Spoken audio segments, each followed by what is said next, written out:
আজকে অনেক দিন পর রান্না করব সর্ষে ইলিশ। প্রথমে লবণ হলুদ মাখিয়ে মাছটাকে রেখেছিলাম।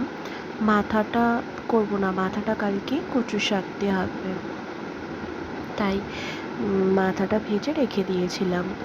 আমি আবার কড়াইতে তেল দিলাম, দিয়ে একটু কালো জিরে ফোড়ন দিলাম। কালো জিরে ফোড়ন দেওয়ার পরে আমি ওই কাঁচা লঙ্কার সর্ষে বেটে রেখেছিলাম সেটা দিয়ে দিয়েছি। তারপরে হলুদ লবণ দিয়ে একটু নাড়িয়ে নেব।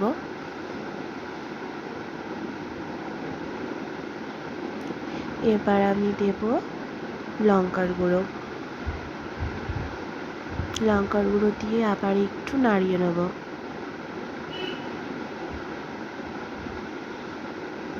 ভালো করে নাড়ানো হয়ে গেছে, তারপর আমি জল দিয়ে দেব।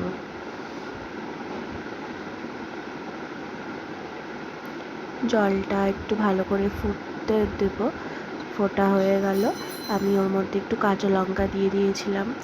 তারপরে লবণ হলুদ মাখিয়ে রাখা ইলিশ মাছগুলো আমি দিয়ে দিলাম।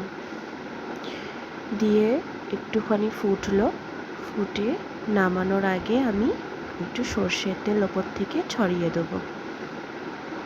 তারপর ঢাকা দিয়ে রেখেছিলাম, ঢাকা দিয়ে কিছুক্ষণ ফোটানোর জন্য আমার রেডি সর্ষে ইলিশ। ভিডিওটি ভালো লাগলে like comment share and subscribe.